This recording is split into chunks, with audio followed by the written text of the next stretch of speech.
സംസ്ഥാനത്ത് വീണ്ടും പാമ്പുകടിയേറ്റ് മരണം സ്ഥിരീകരിച്ചിരിക്കുകയാണ്. ആലപ്പുഴ കുട്ടനാട് സ്വദേശി ഇന്ദിരയാണ് മരിച്ചത്. വീടിനോട് ചേർന്നുള്ള ശുചിമുറിക്ക് സമീപത്ത് വെച്ചാണ് ഇന്ദിരയ്ക്ക് മൂർഖന്റെ കടിയേറ്റത്. പാലക്കാട് അങ്കണവാടി വർക്കർക്ക് പാമ്പുകടിയേറ്റു. കുഴിമണ്ഡലിൽ കടിച്ചത് പരിസരം വൃത്തിയാക്കുന്നതിനിടയിലാണ്. കായംകുളത്ത് 15-കാരിക്ക് പാമ്പുകടിയേറ്റിട്ടുണ്ട്. 5 ഡോസ് ആന്റിവെനം നൽകി. അപകടനില കുട്ടി തരണം ചെയ്തു. അതേസമയം കോഴിക്കോട് ബൈക്കിൽ കയറിയ പാമ്പിന്റെ കടിയേൽക്കാതെ ഇഞ്ചോടിഞ്ച് രക്ഷപ്പെട്ട വിദ്യാർത്ഥി. കുട്ടിയുടെ വസ്ത്രത്തിലാണ് പാമ്പ് കടിച്ചത്. കല്ലാച്ചി സ്വദേശി അബ്ദുൾ റാനിഷാണ് രക്ഷപ്പെട്ടത്. ആ ദൃശ്യങ്ങളും നമുക്ക് ആദ്യം കാണാം.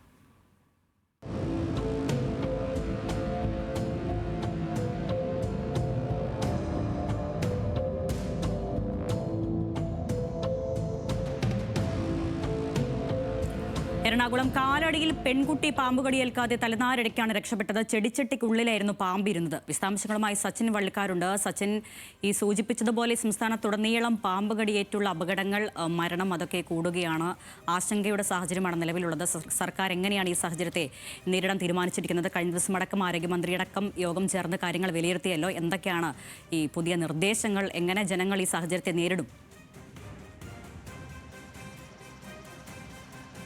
അരുണ്യ, സംസ്ഥാനത്ത് ചൂട് കൂടിയതോടുകൂടെ ഇഴജന്തുക്കളെല്ലാം പുറത്തേക്കിറങ്ങുന്ന ഒരു സാഹചര്യമാണ് ഇപ്പോൾ ഉള്ളത്. അതിൻ്റെ ഭാഗമായിട്ട് തന്നെയാണ് പല ജില്ലകളിലും പാമ്പ് കടിയേറ്റ് മരണം വരെ സംഭവിക്കുന്ന ഒരു സ്ഥിതിയിലേക്ക് വന്നിരിക്കുന്നത്. തൃശ്ശൂരിലായിരുന്നു ആദ്യഘട്ടത്തിലൊക്കെ പാമ്പ് കടിയേറ്റ് വിദ്യാർത്ഥി 2 പേർക്കായിരുന്നു, ഒരു വീട്ടിലെ 2 സഹോദരങ്ങൾക്ക് പാമ്പ് കടിയേൽക്കുന്നു. അതിൽ ഒരാൾ മരിക്കുന്നു. അതിന് സമാനമായ സാഹചര്യം തന്നെയാണ് കഴിഞ്ഞ ദിവസം ആലപ്പുഴയിലും ഉണ്ടായിട്ടുള്ളത്. ആലപ്പുഴയിൽ ഇന്ന് രാവിലെയോടുകൂടിയാണ് വീട്ടമ്മ മരിക്കുന്ന സ്ഥിതി ഉണ്ടായിട്ടുള്ളത്. മൂർഖന്റെ കടിയേറ്റാണ് ഇന്ദിര എന്ന വീട്ടമ്മ മരിച്ചിട്ടുള്ളത്.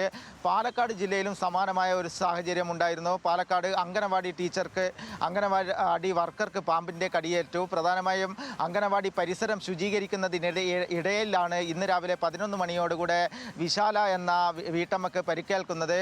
തുടർന്ന് സമീപത്തെ ഒറ്റപ്പാലം ആശുപത്രിയിൽ പ്രവേശിപ്പിച്ചിരിക്കുകയാണ്. എന്തായാലും നിലവിൽ ഗുരുതരമായ സാഹചര്യമല്ല എന്നാണ് ഡോക്ടർമാർ വ്യക്തമാക്കിയത്. അതിൽ ഏറെ ഞെട്ടിപ്പിക്കുന്ന ഒരു സംഭവം ഇന്നുണ്ടായത് കോഴിക്കോട് ജില്ലയിലെ കല്ലാച്ചിയിലാണ്. വിദ്യാർത്ഥി സ്കൂട്ടർ എടുക്കാൻ വേണ്ടി പോയപ്പോൾ വിദ്യാർത്ഥിയുടെ വസ്ത്രത്തിലെ പാമ്പ് കടിക്കുന്ന സ്ഥിതിയാണ് ഉണ്ടായിട്ടുള്ളത്. തലനാരിഴയ്ക്കാണ് കോഴിക്കോട്ടെ വിദ്യാർത്ഥി രക്ഷപ്പെട്ടത്. അത്തരത്തിൽ കേരളത്തിൽ വ്യാപകമായ രീതിയിൽ പാമ്പിൻ്റെ കടിയേൽക്കുന്ന ഒരു സാഹചര്യമുണ്ട്. ഇതിൽ മുൻകരുതലുകളിലേക്ക് സർക്കാർ കടന്നിരിക്കുകയാണ്. പ്രധാനമായും എല്ലാ ജില്ലകളിലും ആൻറ്റിവെനം അടക്കമുള്ള ആശുപത്രിയിലേക്ക് എത്തിക്കാനുള്ള ആംബുലൻസുകൾ സജ്ജീകരിച്ചിട്ടുണ്ടെന്ന് മന്ത്രി കെ രാജൻ അല്പസമയത്ത് മുൻപ് മാധ്യമങ്ങളെ കണ്ടപ്പോൾ വ്യക്തമാക്കിയിട്ടുണ്ട്.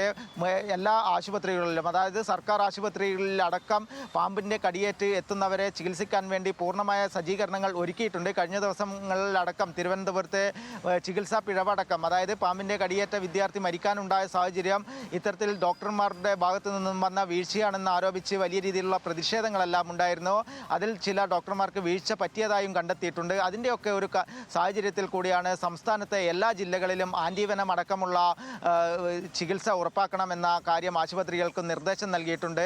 അത്തരത്തിൽ ആംബുലൻസുകളെയും ഓരോ ജില്ലയിലും സജ്ജീകരിച്ചിട്ടുണ്ട് എന്നാണ് മന്ത്രി കെ രാജൻ വ്യക്തമാക്കിയിട്ടത്. ചൂട് കൂടുകയാണ്. അതിനാൽ തന്നെ എല്ലാ ജില്ലകളിലെയും വിദ്യാർത്ഥികളും അതേപോലെ തന്നെ രക്ഷിതാക്കളും എല്ലാവരും തന്നെ പാമ്പിൻ്റെ കടിയേൽക്കാതെ രക്ഷപ്പെടണം. അത്തരത്തിലുള്ള ഒരു സാഹചര്യത്തിൽ നിന്ന് ഒഴിഞ്ഞു മാറാനുള്ള മുൻകരുതലുകൾ വീട്ടുകാരും എല്ലാവരും എടുക്കണം, ജനങ്ങളെല്ലാം എടുക്കണം എന്ന് തന്നെയാണ് സർക്കാരും വ്യക്തമാക്കുന്നത്. അതിൻ്റെ ഒരു ചർച്ചകൾ എല്ലാം തന്നെ ഇന്ന് മുഖ്യമന്ത്രിയുടെ അധ്യക്ഷതയിൽ തിരുവനന്തപുരത്ത് ചേർന്ന യോഗത്തിൽ ഉണ്ടായിട്ടുണ്ട് എന്നും മന്ത്രി കെ രാജൻ വ്യക്തമാക്കിയിട്ടുണ്ട്. അരുണ്യ, ശരി, സച്ചിൻ വള്ളിക്കാരാണ് വിശദാംശങ്ങൾ നൽകിയത്.